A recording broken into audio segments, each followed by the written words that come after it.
It is time to bring in Mike Cozzi. I do believe he's here. Morning, Mike. Good morning. So now I'm going to mention something here, and I'll see if you remember it.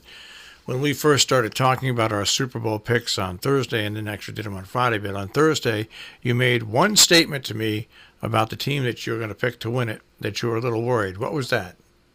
They go to sleep in the second half. Defense goes to sleep in the second half, and did it happen? You know, I was off and on watching the game, but I was watching. Yeah, me too. I kept flipping around. But I did watch the end of the game, and I put it on when there was about, I think it was 5 minutes and 50 seconds to go, and San Francisco was up by 10. And I said, this is over. But 3 straight touchdown drives and three straight stops of San Francisco. You know, I watched it, and you came to mind. I said, geez, Mike was right. Look at this. They're just not covering anybody. Well, the whole thing, there's 2 things that happened yesterday. And after that happened, I didn't even watch it anymore. One was when Kansas City was 3rd and 15. They were 3rd and 15. I think there was like 8 minutes left in the game.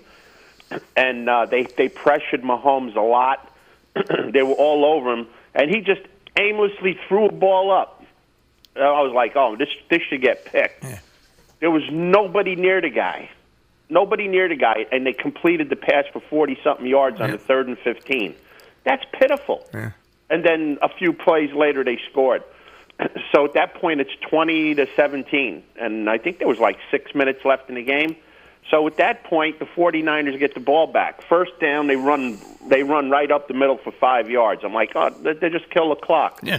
They did the same thing they did against the Ravens. They threw the next two passes, incomplete, punt, lose the game. See you later. Yeah. Don't these guys learn? No, I thought about that too, because all of a sudden they were having success running. And even when you have a 10-point lead, or let's say even a 3-point lead, you run the ball, and when first downs, the game's over. And even if you don't get first downs, what do you do to the clock? You kill it. You kill the clock. You're killing the clock. Kind of like what Kansas City did when I mean, hey, listen, both teams. It was a close game, but I just didn't feel it. You know what I mean? No, to me, it was like a nothing type of game. I mean, San Francisco, Kansas City scored when they had to score at the end of the game. Give them credit for that. But San Francisco put them in position to win the game, and they took advantage of it. San Francisco had this game in their pocket, and they blew it. Yeah, it's pretty. It was pretty amazing. All right, so the Super Bowl is over, and also pitchers and catchers next week. What I didn't like is, do you remember when the Disney first started giving away trips to Disney for the Super Bowl? Oh, yeah. I think it was when the Giants beat Denver, wasn't it? That's right. And Phil Simms was walking off the field, and they had him do the line. And they have a choreograph now. Yeah. Now they have it when they give away the trophy. They have it. I guess Disney pays for that now more. Yeah, but still, it's just to the league. You can do it. It doesn't have to be when you're given the trophy. Come on. It was just foolish. That was foolish. And Mahomes, hey, 3 straight drives to end the game, MVP.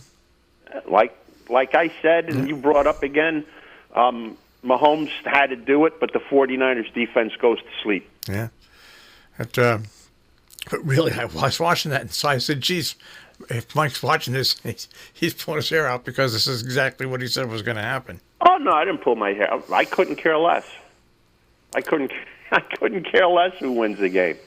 Because it was like you saw it was going to happen. Soon as, like I said, soon as they made that completion on 3rd and 15 for over 40 yards, I'm like, this game is done. See you later. All right. I forgot what I was watching. I was watching the San Andreas Fault with The Rock. Well, you know, it's funny. People ask me if I ever watched the pregames. No, you know what I did? I watched Groundhog Day with Bill Murray. Okay. Which was a great movie, and then the Major League Baseball Network had Mr. Baseball on, so I watched that. I was watching races, and when that ended, it was about 10 minutes after 6, and I waited a few minutes and put the game on. But anyway, so that's that. So now it's pitchers and catchers. Next week, yep. And you know what's interesting about that you don't hear much about? Who's running the Red Sox? Yeah. I mean, next week is camp. Yeah. Who's running the Red Sox? Yeah. It's amazing. What are they doing? I mean, you hear about trading Mookie Betts. Who's running the team? Yeah. It's amazing. It really is. You're right. There's nothing out of Boston at all. No. Nothing. It's next week. Yeah. Well, maybe they'll announce something this week. I don't know. So now, of the commercials I saw in the Super Bowl, I'm sorry, the best one is that Hyundai self-driving car with all the guys from Boston doing the accent. I didn't see it. Oh, it's great. And David Ortiz sticks his head out. He's on the third floor, and he did a fake Boston accent as well. But anyway, it was funny. It was very funny. They had all famous Boston people doing it. That was my favorite. And also, you have to Google this: Bill Murray Jeep commercial for the Super Bowl. It's from Groundhog Day, and it's hilarious. He's great in it. So I saw one commercial before the game. I don't know if it was a commercial or promotion or whatever. It was Johnny Cash singing about the old flag. That was the best thing I seen all night. I missed that. I must have been getting my dinner when that happened. I don't know. All right, so old flag, I think was the name of it. How'd your racing do? Oh, that's another fiasco. We hit the ninth race. Mischievous Alex won and paid $11 plus. Then in the 10th race, our 3-horse box, the 2, 6, 10, all of them were nice prices. I think the smallest one was like 6-1. We ran second, third, and fourth, and that was the second time in the day that happened to me with big prices, second, third, and fourth, and a horse I bet to win running second. So at that point, I promptly got up from my chair, put the racing form in a garbage can, and went home.